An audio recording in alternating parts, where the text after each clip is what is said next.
Buenos días, queridos hermanos. Dios los bendiga poderosamente en este día. Hoy tenemos una predicación especial acerca de la ofrenda. No se preocupen, no van a pasar la bolsa otra vez, por si acaso. No se trata de eso. La verdad es que casi nunca predicamos acerca de la ofrenda, pero hay veces lo requiere, sobre todo cuando hay visitantes y personas que vienen quizás de reunirse en otros grupos llamados cristianos, que tienen prácticas que son de dudosa procedencia, porque al parecer no están en la palabra de Dios. Vamos a hablar en esta ocasión acerca de la ofrenda o hubo ofrendas en el Antiguo Testamento. La primera ofrenda de la historia en la palabra de Dios fue la que presentaron Caín y Abel. Presentaron, lógicamente no era ofrenda metálica porque no había las monedas, no existían. El mundo recién estaba comenzando. Y está en Génesis capítulo 4, versículo 3 al 5 y también el versículo 7. Dice así: y aconteció, andando el tiempo, que Caín trajo del fruto de la tierra una ofrenda a Jehová, y Abel trajo también de los primogénitos de sus ovejas, de lo más gordo de ellas, y miró Jehová con agrado a Abel y a su ofrenda. Pero no miró con agrado a Caín y a la ofrenda suya. Y se ensañó Caín en gran manera y decayó su semblante. ¿Saben dónde paró este asunto, no? Que al decaer el semblante de Caín, lo que en verdad pasó fue que se ensañó contra su hermano porque Dios había recibido bien la ofrenda de él y bueno, termina en el primer crimen, en el primer asesinato, un fratricidio, que un hermano mata a otro y bueno, es aterrador. Y lo enmarca, este hecho enmarca este primer crimen como un acto de persecución religiosa.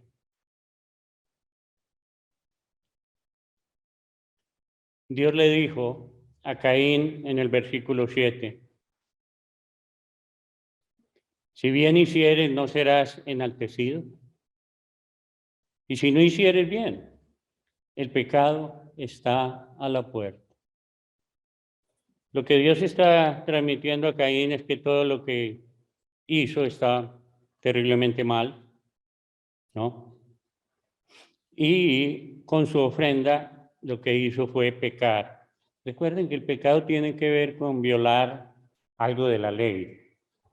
Uno se imaginaría que aquí en Génesis 4, que aconteció andando el tiempo, se les ocurrió a los hermanos llevar una ofrenda. Pero la verdad, cuando hablamos de la adoración a Dios, no proviene del ser humano esa adoración. Al parecer la adoración a Dios siempre proviene de Dios. Dios es el que elige cómo debe ser adorado.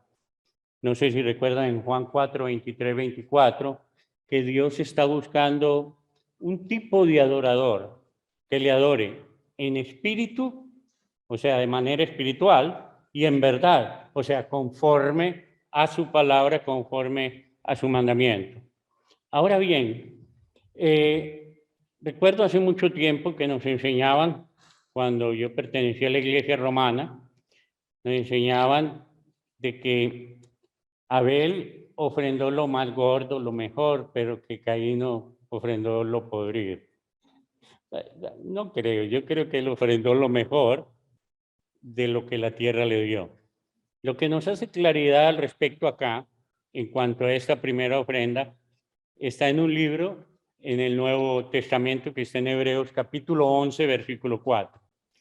Dice, por la fe Abel, ofreció a Dios más excelente sacrificio que Caín, por lo cual alcanzó testimonio de que era justo, dando Dios testimonio de sus ofrendas, y muerto aún, habla por ella. Por la fe, Abel. Recuerden que la fe no es una condición humana, no es un don humano realmente. La fe es algo que alguien me lleva hacia ella. Por la fe. Recuerden lo que dice el apóstol Pablo en Romanos 10:17. Así que la fe viene por el oír, y el oír de la palabra de Dios. ¿Qué significa eso? Que no fue una ofrenda de buena voluntad humana, sino que fue un mandamiento de Dios. Y lo que Dios pidió seguramente fue que le llevaran del fruto de las ovejas. O sea, Caín debió haberle, qué sé yo, cambiado por su agricultura, haberle comprado una oveja. No, pero él dijo, ¿por qué voy a ofrendar una oveja? Voy a ofrendar lo que yo quiero, lo que yo sé hacer. O sea, como a él le provocó. De aquí nacen dos tipos de personas. Los que alaban a Dios como a ellos les da la gana. Y los que alaban a Dios conforme a su voluntad. Abel era aquel que hacía la voluntad de Dios. Ahora bien, antes de la ley mosaica, de que apareciera la ley de Moisés y el pacto de Dios con Moisés, se menciona el diezmo. Es curioso. Saben que Israel no inventó el diezmo. Habían otros países alrededor que practicaban un diezmo para diferentes razones, ¿no? Algunas de ellas religiosas, pero muchas de ellas de tipo económico, ¿no? Como el alquiler de un campo, cosas así por el estilo. En Génesis 14, 17 al 20, dice la palabra del Señor que cuando volvía de la derrota de Kedorlaomer, recuerdan que este era un rey que con otros reyes atacaron Sodoma y Gomorra, donde vivía Lot, y bueno, ganaron esa guerra, se llevaron a Lot y a su familia y todas sus pertenencias, y luego Abraham preparó rápidamente un ejército, alcanzó a estos tipos y bueno, les infligió tremenda derrota y rescató todas las cosas. Y cuando regresaba de rescatar a su familia y a las posesiones, tanto de su familia como los de Sodoma y Gomorra, cuando volvía de la derrota, va a decir Génesis 14, 17 al 20, y de los reyes que con él estaban, se refiere a Kedorlaomer, salió el rey de Sodoma a recibirlo al valle de Sabe, que es el valle del rey. Y en el versículo 18 dice, entonces Melquisedec, rey de Salem y sacerdote del Dios Altísimo, sacó pan y vino. Esto es algo muy especial porque él es un sacerdote del Dios Altísimo. Y cuando saca el pan y el vino, que es tan importante para la fe de Israel y para nosotros como la fe cristiana, esto era un acto religioso que estaba haciendo Melquisedec. Y en el versículo 19 dijo, y le bendijo, diciendo: bendito sea Abraham del Dios Altísimo, creador de los cielos y de la tierra. Y bendito sea el Dios Altísimo, que entregó tus enemigos en tu mano y le dio a Abraham los diezmos de todo. No sabemos por qué Abraham le dio los diezmos, pero uno podría presentir que Abraham conocía a Melquisedec, no era cualquier sacerdote, sabía que era un sacerdote del Dios Altísimo. Este hombre es un misterio, es completamente un misterio. Dice en Hebreos, en el capítulo 7, que este Melquisedec no tuvo madre ni padre. Parecería que cayó en paracaídas del cielo. Que no tiene principio de días ni fin de días. Y va a decir en Hebreos 7 que es hecho como el Hijo de Dios, como eterno. Quizás hay mucho de leyenda en el asunto. O sea, si en Israel alguien no tenía una genealogía, era como si nunca hubiese existido. Si te encontrabas con un judío, bueno, ¿y vos quién eres? ¿De dónde vienes? ¿Quiénes fueron tus padres? ¿A qué tribu perteneces? Y tú, ¿no? Y si podía demostrar eso, bueno. Pero si alguien no lo podría demostrar, es como si nunca hubiese nacido. Posiblemente era un hombre más normal de lo que parecería, ¿no? De lo que parecería. Pero lo cierto es que aquí vemos algo espectacular. El patriarca más grande para Israel, por aquel que comenzó eventualmente la nación israelita. El hombre más grande de Israel le estaba dando los diezmos a un completo desconocido. Y lo que va a decir en el capítulo 7 de Hebreos, ¿cómo es que este hombre bendice a Abraham? Porque sin lugar a dudas, es más grande el que bendice que el bendecido.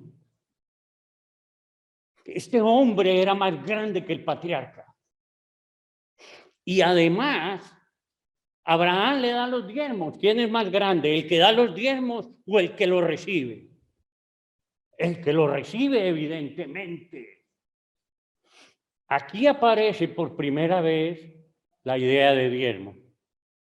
Probablemente sería un mandato del Señor. Lo que Abraham hizo fue de que de todo lo que le quitó a estos reyes, exceptuando lo que le pertenecía a Lot y también lo que le pertenecía al rey de Sodoma, él no tocó eso, sino que de las otras cosas le dio el 10%. Esto es como una señal para el futuro. No se menciona que haya una ley. Parece que Abraham lo hizo considerando a Melquisedec, que era primeramente rey de justicia, eso significaba su nombre. Y por ser rey de Salem, era también rey de paz. Y eso es muy importante. ¿Por qué? Si queremos paz, tiene que haber justicia. Si buscamos el reino de Dios, ¿lo buscamos qué? ¿Por la paz? Sí, pero principalmente por la justicia. Buscad primeramente el reino de Dios y su justicia. Lo demás, incluyendo la paz, vendrá por añadidura, ciertamente. Esto resulta, pues, ser muy importante. Vimos ya la primera ofrenda, que sin duda fue un mandamiento de Dios para Caín y Abel, y la segunda ofrenda, de la cual es un diezmo, es la primera vez que aparece el diezmo en la palabra de Dios como tal. Y luego Bueno, yo diría que de Abraham, sin duda tuvo mandamiento de Dios para dar el diezmo a este hombre. Es muy probable. Pero hay otro diezmo que aparece en un descendiente de Abraham. Recuerden que Abraham tuvo Isaac, Isaac tuvo dos hijos, Esaú y Jacob. Y vamos a ver algo de Jacob, que está en Génesis 28, 22. Y él iba rumbo a la tierra de Aram, donde un pariente de Abraham, ¿recuerdan? Labán, iba, bueno, huyendo de su hermano, realmente, y buscando hacer vida allá y buscar una esposa para él. Y allí en un lugar él tuvo un sueño y vio una escalera que subía al cielo, de la tierra al cielo, que los ángeles subían y bajaban. Él se despertó lleno de terror en ese capítulo 28 y dijo, wow, esto es casa de Dios. Entonces colocó una piedra allí, que era como señal de que ese lugar era casa de Dios. Antiguamente se llamaba Luz o Betel, ¿no? Él le puso casa de Dios. Se llamaba Luz, él le puso Betel, casa de Dios. Y de todo lo que me diereis, dice, el diezmo apartaré para ti. Esa no fue un mandato de Dios. Eso es algo que Jacob simplemente le prometió a Dios. Es como una transacción, pidiendo cosas espirituales y terrenales, y a cambio, si Dios le respondía positivamente, yo te ofrezco esto. Entonces, ese diezmo tampoco es un mandamiento, es una promesa que hizo Jacob. Ahí aparece pues otra vez, primero al patriarca Abraham, y ahora le aparece a este joven, a este muchacho Jacob, que ya tendría sus años. Muy bien. Ahí, cuando vuelve a aparecer el diezmo como tal, como mandamiento de Dios, es cuando Dios firma el pacto antiguo con Israel en el Sinaí. Y en ese pacto vamos a encontrar que el diezmo es una parte de las muchas ofrendas que tiene que hacer el pueblo de Israel. De hecho, un judío que fuese fiel debía haber ofrendado de todo lo que recibía, más o menos el 30 al 35% de todo lo que recibía, más o menos. El diezmo era solo una parte de aquello. Ahora bien, habían unas ofrendas que eran ofrendas de paz, o que se decía que era por oblación. Hay veces se mecía una parte de un animal, o se mecía también la gavilla fuera de la cebada o del trigo, o algunas tortas ya hechas también, se decía que se mecían. Esas ofrendas eran ofrendas que no incluían sangre, no eran sangrientas. Y siempre se va a decir de ellas que eran de olor grato, como si Dios tuviese nariz. Eran de olor grato para Dios. Nadie que tuviera pecado podría hacer una ofrenda de ese tipo. Primero tenía que hacer justicia. Entonces, primero tenía que hacer sacrificio de sangre por el pecado. ¿Por qué? Porque la paga del pecado es la muerte. No morían ellos, morían las víctimas inocentes, los becerros, ¿no es cierto? Los corderitos inocentes morían. Y cuando estos eran ofrecidos y eran degollados por el mismo oferente para que supieran cuál es el costo del pecado, entonces, después de eso, y si el sacerdote daba a entender de que ese sacrificio fue aceptado por Dios por su pecado, entonces ahora sí podían ofrendar algo de olor grato a Dios. No antes. Primero justicia, después paz. Muy bien. Todo eso tiene una simbología muy, muy importante. Es en el Sinaí cuando Dios les pide el diezmo a toda la nación para sostener, llamémoslo así, a la tribu de Leví. ¿Por qué? Porque ellos no iban a tener herencia en la tierra como las demás tribus. Su parte, va a decir Jehová, Dios, yo soy la parte de ustedes. Dios, yo soy su parte. Y ustedes van a ser mis ministros. Y para cumplir ese ministerio, toda la nación de Israel daría ese diezmo para ellos. Diezmo de todo lo animal y diezmo de todo lo vegetal para ellos. Pero había otra curiosidad que hay veces pasamos por alto.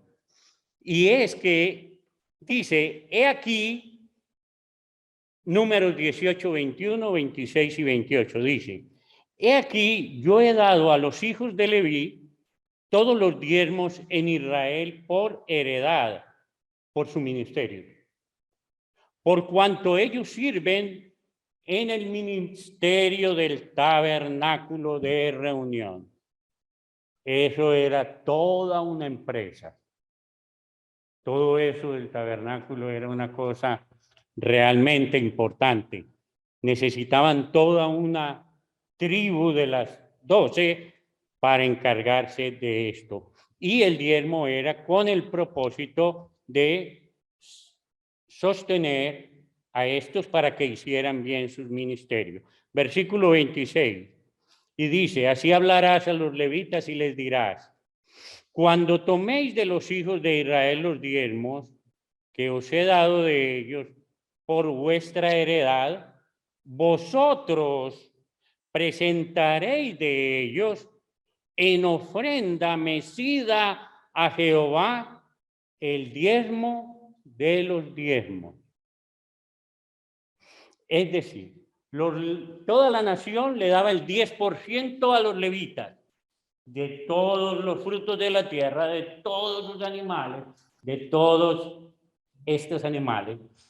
Y a su vez los levitas daban a Jehová el 10% del 10%. Y ese 10% se lo entregaban a Aarón y su familia, porque era la familia sacerdotal. No todos los levitas eran sacerdotes. Los sacerdotes, dijéramos, recibían doble diezmo, ¿no? En ese sentido, y eso es interesante. Así ofreceréis, versículo 28, también vosotros, los que recibisteis los diezmos, ¿no?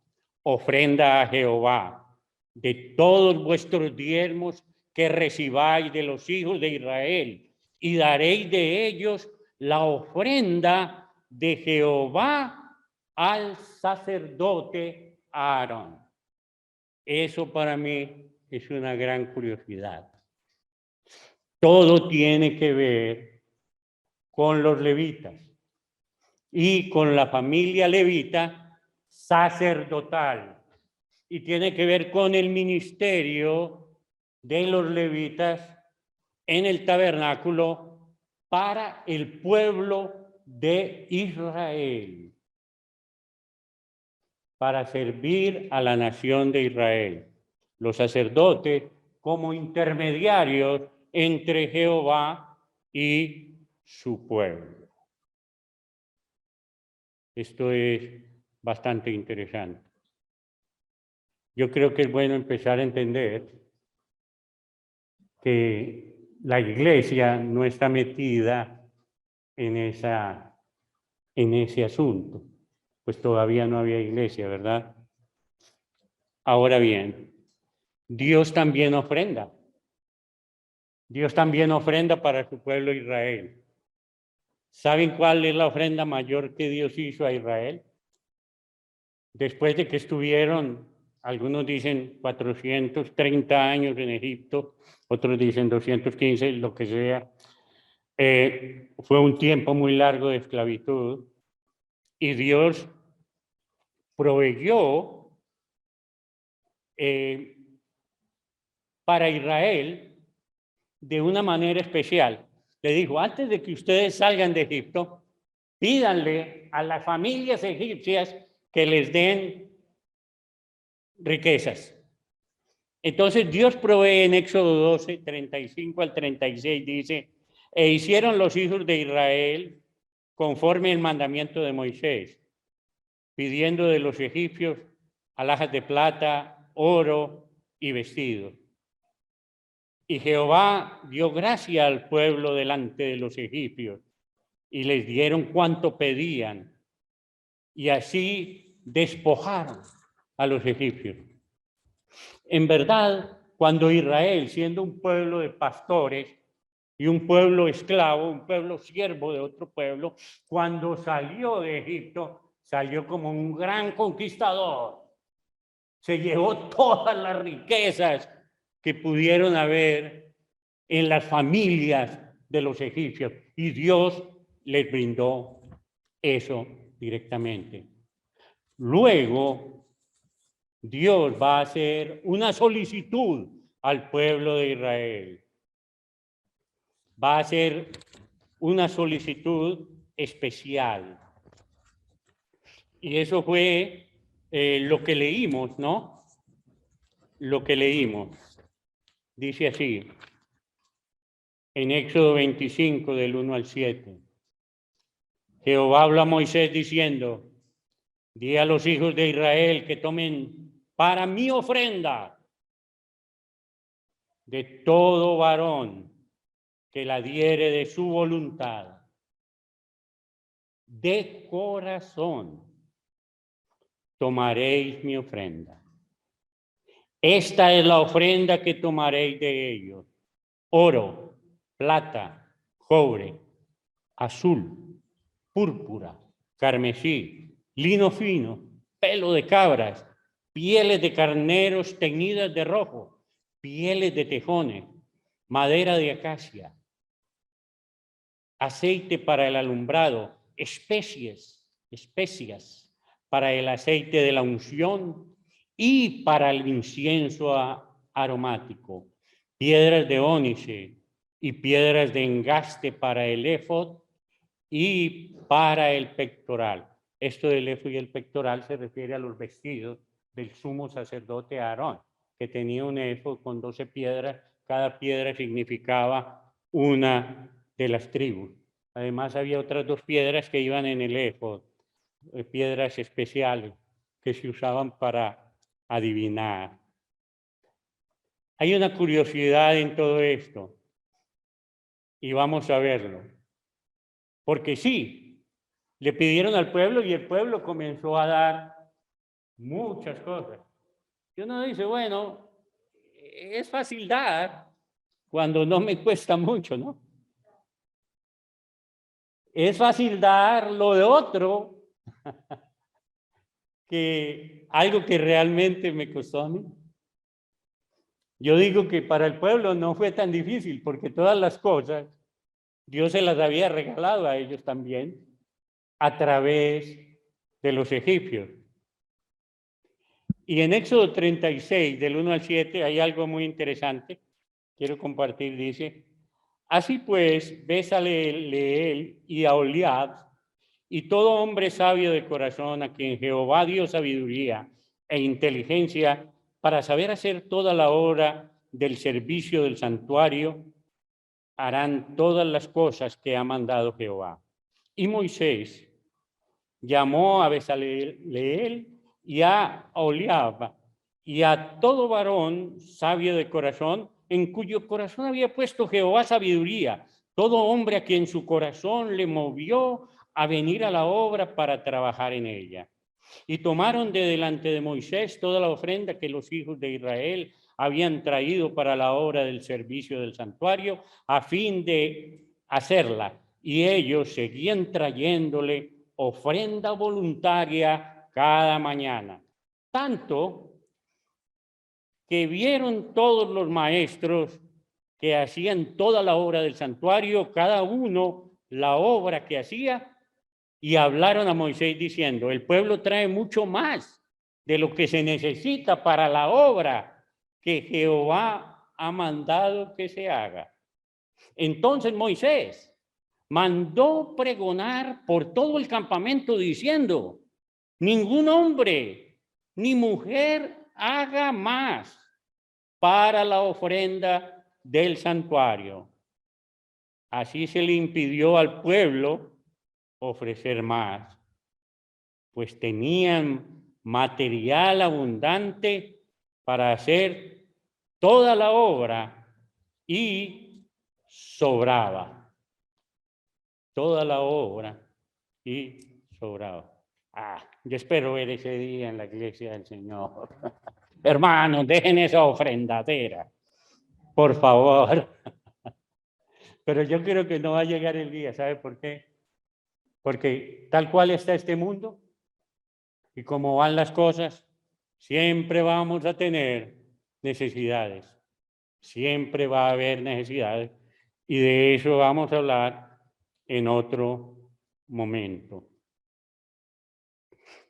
Ya vimos una ofrenda que parecía voluntaria, Caín y Abel, un diezmo que paga Abraham a un sacerdote que llega a ser el tipo de sacerdote que él va a ser después de su muerte y resurrección. Un solo sacrificio y todo limpio completamente. Luego Jacob, que hace una promesa a Dios para ofrendar el diezmo, nació de él un tipo de negociación hombre-Dios con Dios, y luego lo que Dios pide de su nación, el diezmo para los levitas, y luego todo esto que estamos viendo que se necesitaba para una obra muy santa, y era precisamente así se llamaba el santuario, un lugar consagrado para que Israel pudiera comunicarse con su Dios. Simbólicamente, Jehová habitaba allí, pero recuerden que Jehová no habita en templos hechos por manos humanas. Pero era una manera de hacer sentir al pueblo de que Dios estaba con ellos. Y todo esto pudo hacerse a través de ofrendas voluntarias, Vaya a decir que aquí no se gastaron los diezmos. Fueron ofrendas voluntarias. Hay veces pensamos que cuando Jesús pagó impuestos u ofrendó, tenemos la idea de que ya eso se trata de la ofrenda de la iglesia. Nada. La iglesia no viene sino después de la muerte, sepultura y resurrección de Cristo, no antes. Mientras Cristo vivía, él vivió bajo la ley mosaica, se sometió a ella y la cumplió a perfección. Encontramos en todo lo que he dicho algo muy importante, que la ofrenda a Dios debe ser de propia voluntad y debe ser de corazón. Ni siquiera para ellos la ofrenda como tal o las ofrendas eran obligatorias, pero Dios decía cómo quería ser alabado en ese tipo de ofrendas. No podían dar lo que querían, podían dar lo que Dios había autorizado. Entonces, de su propia voluntad y que viniera del corazón. Ahora vamos a ver un detalle interesante. Está Jesús, está en el templo, acaba de hablar con los saduceos, con los fariseos, con los escribas, lo tienen hasta aquí, no quiere saber nada de ellos y busca un lugar para refugiarse. ¿Dónde encuentra ese lugar? entre el atrio de los gentiles y el atrio de las mujeres. Entre esos dos atrios se encuentra una puerta muy famosa que aparece en Hechos 3 o 4, en la Puerta la Hermosa, ¿no? Muy famosa. Y allí, en el lugar del atrio de las damas, de las mujeres, hay 13 trompetas. Había 13 trompetas, pero eran bolsas. Y se llamaba trompeta porque tenía la forma de una trompeta. Era una bolsa que tenía una boca pequeña, pero se iba agrandando en forma de corneta. ¿Para qué eran esas cosas? Esas cosas eran para ofrendas voluntarias. Y cada corneta de esas tenía una razón de ser. Para el aceite de las lámparas, para la leña, para una cosa, para otra. Bueno, cada cosa tenía su lugar. Para comprar grano, para hacer los panes sin levadura que siempre estaban en la mesa de los panes de la proposición. Entonces Jesús estaba ahí, sin duda agachado, con las manos en su cabeza. No aguantaba esos tipos. Siempre querían hacerlo caer. Y en Lucas 11:42 va a decir, hablando acerca de ese tiempo, hay de vosotros, fariseos, que diezmáis la menta y la ruda, toda hortaliza, y pasáis por alto la justicia y el amor de Dios. Esto os era necesario hacer sin dejar aquello. Lucas 18:12, hablando de alguien que oraba y decía, ayuno 2 veces a la semana, doy diezmos de todo lo que gano. Muy bien. Él quería decirlo que en tiempos de Jesús, eso es la prueba de que el diezmo estaba allí. Seguramente si Jesús hubiera tenido alguna posesión material, también hubiera dado el diezmo. Pero recuerden que él era pobre, más pobre que los pobres, ¿no? En este mundo. Marcos 12:41 al 44. Estando Jesús sentado delante del arca de la ofrenda, miraba cómo el pueblo echaba dinero en el arca, y muchos ricos echaban mucho. Y vino una viuda pobre y echó 2 blancas, o sea, un cuadrante.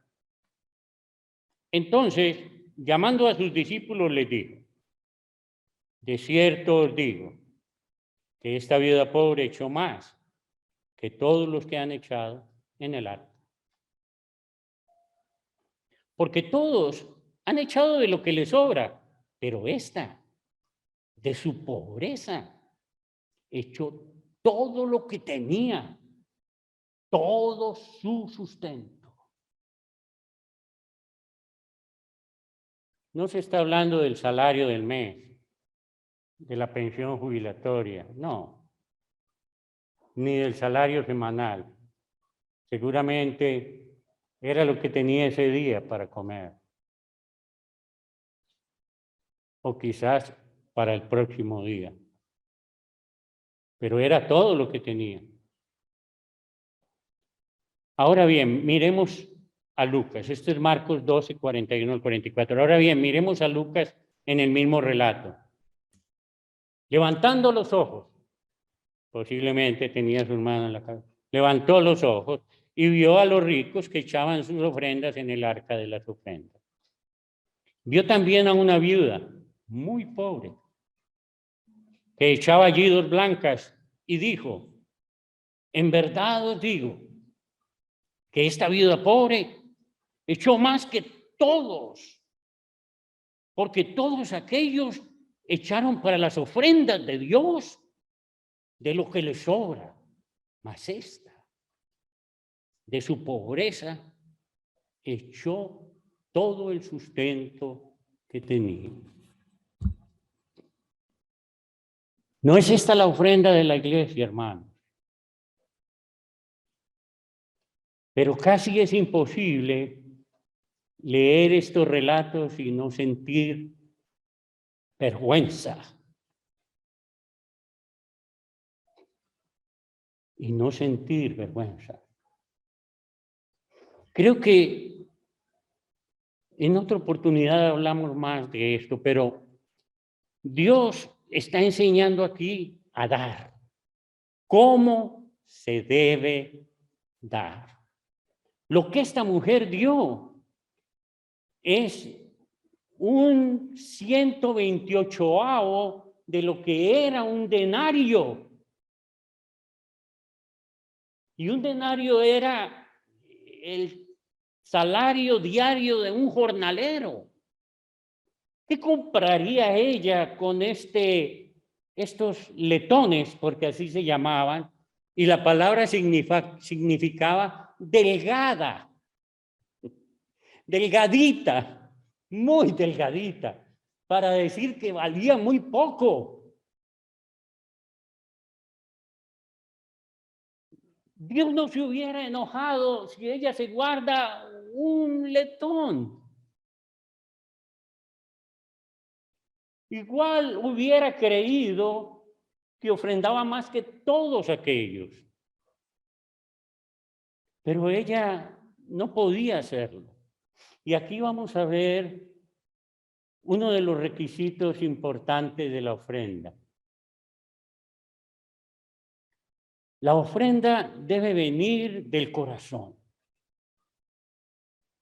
No debe venir de tristeza, tampoco de mezquindad.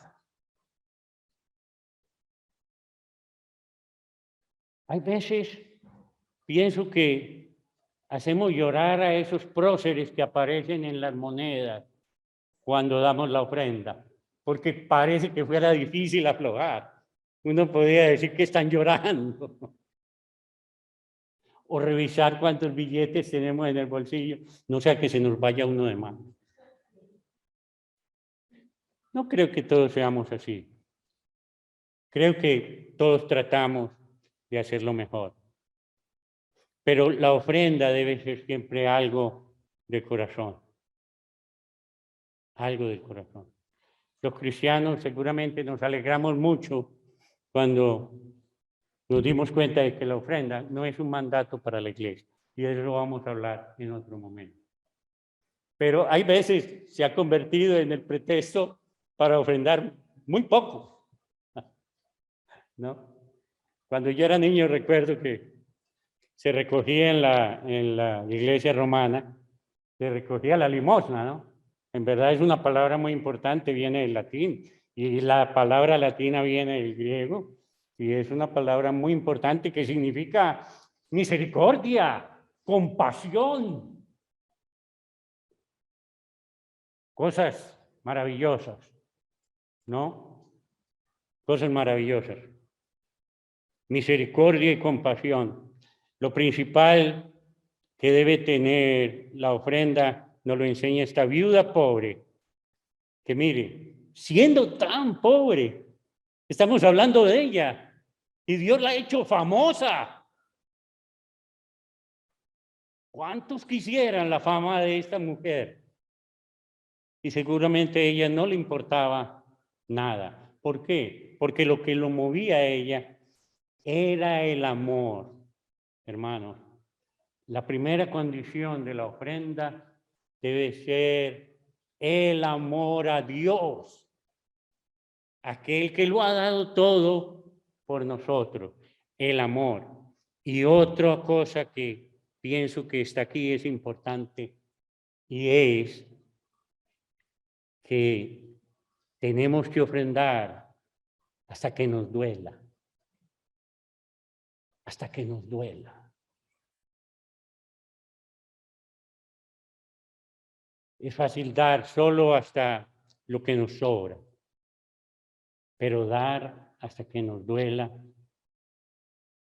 creo que eso le agrega algo importante que es sacrificio. Vamos a hacer un sacrificio. Recuerdo que muchos años atrás, en Ecuador, cuando no teníamos un local tan bonito como este, estábamos buscando hacer un local, entonces como ministro de ofrendas, hice unos tachos, unos tarros de lata, los sellé con remaches y les dije, bueno, de aquí a que recojamos dinero para tener un local, bueno, usen estos tachos para meter allí todo lo que puedan meter en ellos. Si pueden hacer un sacrificio, háganlo. Todas las familias recibieron estos tarros, ¿no? Si tienen ganas de ir a comprar un helado, tal vez se pueden aguantar las ganas ese día del helado y ponerlo del helado allí, porque eso va a doler. ¿Quién no quiere un helado de crema americana o crema rusa? Ay, bendito. O uno de coco. Tremendo. Y yo te digo, los helados aquí en la Argentina son espectaculares. Seguramente la mayoría de los que venden son italianos, porque son unos helados fantásticos. Me costaría mucho renunciar a uno de ellos. Seguramente es fácil renunciar a lo que no queremos o que ya no nos sirve. Vamos a hablar más de eso. Pero sí, debe ser algo que nos cueste realmente. Vamos a ver más acerca de la ofrenda que Dios nos pide. Ofrendas de amor, del corazón, sabiendo que eventualmente aquellos que nos han ayudado tanto para tener este edificio, ellos se sentirían orgullosos que un día les digamos, no ofrenden más, por favor. Nosotros nos vamos a encargar. Gracias por su amor, gracias por su misericordia, gracias por todo lo que han hecho. Hemos aprendido la lección. Vamos a encargarnos de nuestros propios asuntos en nuestras propias congregaciones. Yo sé que el Señor no pediría algo que nos lastimara realmente o que nos hiciera daño. Por eso el diezmo ha sido tan terrible, sobre todo en los países donde hay tanta pobreza. Porque pedirle un diezmo a una viuda pobre, yo creo que eso es pecado. Pero que un rico solo dé un diezmo, eso también es pecado. Porque no es según un mínimo, sino que es un máximo del corazón, en amor, haciendo lo mejor que podemos hasta que nos duela. No con tristeza, no se refiere a un dolor que me pone triste, no, sino un dolor que nos llena de gozo y de alegría, sabiendo que somos dignos hijos y siervos de Dios. Dios los bendiga, mis queridos hermanos y amigos, en esta mañana. Dios bendiga su palabra en ustedes y muchas gracias por su fina atención.